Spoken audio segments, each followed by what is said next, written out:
Instagram, he's at Rodney Perry Live. Rodney, tell us what you got coming up as far as show dates and all this kind of stuff before we let you go, my man. I'm on tour right now with a tour with Bounce TV for my show Off the Chain. We're doing Off the Chain Live. We're doing 17 cities. Next up is Jacksonville, Savannah, and Tallahassee this weekend. And then we go up to Chicago and Detroit next weekend. You can go to my website, rodneyperry.com, get all the dates. I know you guys are international, Compton to Cairo, Frisco to Maine. Damn right. So all your audience can catch us on the road, man. And I'm going to be out there, again, building this brand, man. And I promise y'all this. In less than 5 years, Rodney Perry will be a household name. Yeah, it is. Rodney Perry, everybody. Rodney Perry. R.E. Of the host of Hey, you're welcome, brother. He's at Rodney Perry once again on Twitter. He's on IG at Rodney Perry Live. That was fun. That's going to do it for the first hour of Sports Kings Live. Running a little bit over time right now, but it's fine because the entertainment quality makes up for all that. I'm Big Mike. He's Rob Calloway. This is Sports Kings Live via Spreaker.com and the Spreaker app for your Android, your Apple, or your Windows device. We're also at Sports Kings Live on Twitter, Instagram, and Facebook. And ladies and gentlemen, we'll be right back with hour number 2. Man, do I love card night. You ready, boys? You got a king? Go, fish dad! Oh, come on. This is WWE superstar Titus O'Neil. The smallest moments can have the biggest impact on a child's life. Take time to be a dad today. Learn more at 877-4DAD-411 or visit fatherhood.gov. Brought to you by the U.S. Department of Health and Human Services and the Ad Council. It's the Sports Kings. Sports Kings. He might fall off the wagon in the next 10 minutes. Rob Calloway. It's about bringing talent. It's not about all the flash and glitz and glam. Not your average sports talk show. The Sports Kings. This is NFL legend, work done. This your boy D. Howard, a.k.a. Superman. I'm Jerome Bettis, the bus. It's Cam Newton. Holla at your boy, already. This is Hank Aaron, and I'm down with the King. Tell a friend, Kings is back. Hour number 2 on a Tuesday with the Sports Kings. This is Sports Kings Live. I am Big Mike, my partner, Rob Calloway, holding it down with me. Just got through talking to our guy, Rodney Perry, who is an absolute fool. We definitely are going to podcast this in every episode that we do, so you guys can pick it up. If you got somebody who wants to hear it, make sure you tell them to get online, go to Spreaker.com. They can follow us at Sports Kings Live and check out all the episodes that we've done. Also, we're on Twitter, Instagram, and Facebook at Sports Kings Live. Our email address is sportskingslive@gmail.com. Before we get back into the sports, this thigh thing is real. Let me tell you what you do with thighs too, Rob. One of your favorite deals, the General Towels, you do it with thigh meat, cuz. Yeah, you cube that up, put it in some cornstarch and some flour, drop that thing in that's where you get the crisp from, the cornstarch. Drop that thing in the deep fryer, and then you got to make the General Towel sauce. Money. The other thing you do with some chicken thighs, you got a pressure, not a pressure cooker, what it's called, slow cooker. Yeah, dude, put that joint in there with some put them skinless thighs in there with the thighs, right? The skinless thighs in the slow cooker with the taco seasoning. Yeah, cuz you're gonna shred that thing up when it's done. It's gonna be like shredded pork, but it's gonna be chicken. Yeah, make chicken. Make some fajitas with them joints, some tacos. All day. You can just put it in there when you leave the house in the morning. You come back at night, got a meal instantly. Yeah, that's how we get down around here. Had no idea you was a fan of the thigh. Yeah, dude. Well, I look like a communist. You know what I mean? Yeah, dude. That dark meat, cuz. Yeah, in more ways than one. Yeah. Hey, boy, you know what they say about that dark meat? Dark the beer, the sweet is the juice. You damn right. You know what we ought to do before we get back into... And Cooper's in agreement. Yeah, that's what made me want to keep talking about it. Yeah, because I saw my man. Cooking competition styles are money. Yeah, you damn right. You do anything with it. You smoke them joints. You grill them joints. Whatever you want to. They really, and you can inject them real good, too. Everything. That's the other thing. All right, before we get back into our actual, sports conversation, I think before we forget, we go ahead and rock this on this day real quick. It's the Sports Kings. On this day. All right. Here we go from the top. On this day in 1883, Rob, the New York Giants baseball team admitted all ladies for free to the ballpark. It was the first ladies' night. Oh, So all you black promoters out there, this is where it started, cuz. Yeah. It all History. goes down Yeah. this Wednesday night. And for the ladies. Yeah. Yeah, dude. Started in New York with the Giants. First ever ladies' night. Run that. And then, yeah. Brod's been expecting dudes to buy him drinks for the last 100 years. Yeah. You got it free, Brod. What you mean? You can't buy me one?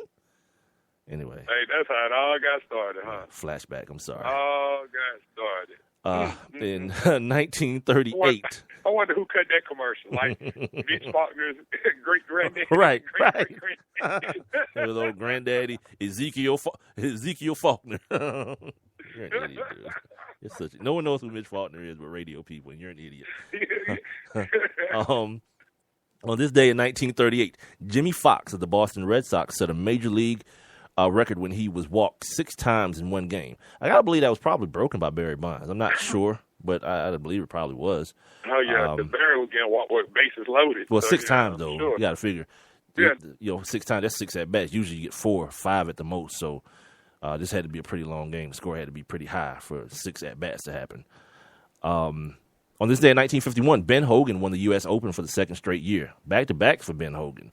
The U.S. Open's going on right now. Heard Tiger still talking that foolishness. Like, I'm feeling real good about, got my stuff together. My game's coming together real tight. Tiger, make the cut, dude. Shut up. Make the cut, my man. Up. Then we'll move forward. You got to get consistent at that part first, like making the final run, the final weekend days. Every time Tiger starts talking, somebody just needs to say, shut up. Well, it ain't going to be Tom Rinaldi. He ain't going to do it. He want to get more interviews. Play the damn game. That's just what somebody needs. Just shut up. I don't want to. You're an idiot, dude. You're such an idiot. www.com. Oh, you know what I did? I didn't give Rodney the ODB. I didn't give him the Odell Beckham. Damn it.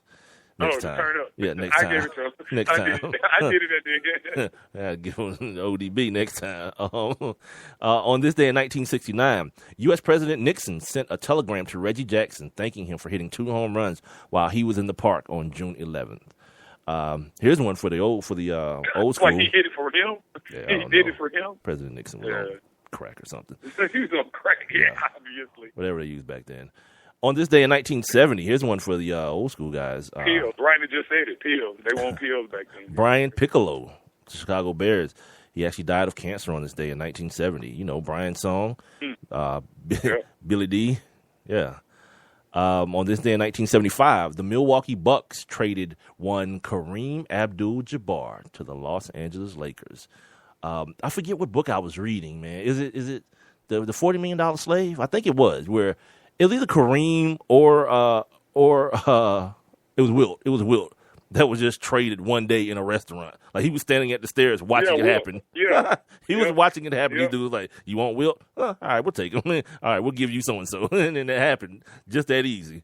We'll talk about an NBA trade here coming up after we do on this day as well.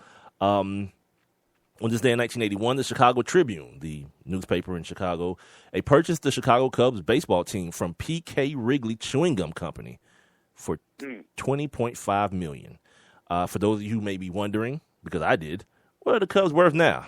$1.2 billion. Yeah. Wow, we love sports. Them chewing gum folks ain't missing that, no. Well, nah, because all you black chicks love to smack it. So there's that. On this day in 1985, Willie Banks broke the world record for the triple jump with a leap of 58 feet, 11 and a half inches in the USA Championships in Indianapolis, Indiana. Here's one for you, Rob. I guarantee he was black. Speaking of crack, you stupid. Speaking of crack, on this day in 1991, Otis Nixon, at this time of the Montreal Expos, young people, or now the Nationals, the Washington Nationals, broke a major league record with 6 stolen bases in one game.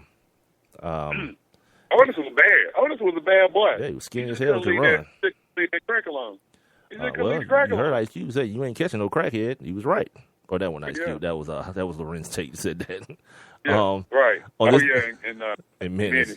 On this day in 1993, Michael Jeffrey Jordan of the Chicago Bulls scored 55 in an NBA Finals game against the Phoenix Suns, and Charles Barkley was on that squad. Jordan became the first player to score 50 points in a Finals game, since Jerry West in 1969. And LeBron's gonna do it tonight. You think so? Your man has already proclaimed. Well, what he didn't know is that the guy who's refereeing tonight. Actually, in closeout games that he's refereed, the away team is like 11-2. So whatever that's worth, I don't know. On this day in 1996, in Lusaka, Zambia, fans stampeded the field at the World Cup match between Zambia and Sudan. 9 people were killed and 78 people were injured. My God. And on this day in 2005. The NHL Board of Governors approved the sale of the Disney-owned Mighty Ducks of Anaheim to Henry and Susan Samueli. If you guys remember, if you guys listened to the show, Rob actually mentioned this maybe like 2 weeks ago, as a matter of fact, when the Ducks were still in the NHL playoffs. Which, by the way, reminder, the Chicago Black Sox won the Stanley Cup last night, 4-2 against the Tampa Bay Lightning. All right, let's finish up this NBA talk real quick. There was something that I thought about after we were done with the show yesterday. That I kind of just said this and just moved on with it without giving the backstory. The Joel Embiid story. Joel Embiid, first overall pick out of Kansas no. Sorry, that would be Andrew Wiggins. Joel Embiid was picked, I think, 3rd last year. After sustaining a foot injury while he was still at Kansas. He was still drafted early by the Philadelphia 76ers, had to actually sit out all last year. The part that I omitted yesterday was that he had actually experienced what they call a setback in his recovery. The bone. Oh, he wasn't successful. The surgery everything was successful, but what's happening is he had a pretty strenuous workout, and everything looked to be fine. He said he didn't have any pain in the foot, but when they went back and re-x-rayed it, the doctor said that the bone wasn't healing as fast as they thought it would be. So now they're saying that he may have to miss another season. This is the part that I did mention yesterday, but I didn't give you guys the entirety of the story. So yeah, we try to do this thing a little bit professionally around here, and it kind of bothered me when I was done. I was like, I didn't really present that properly. Talked about a trade earlier when we were doing On This Day.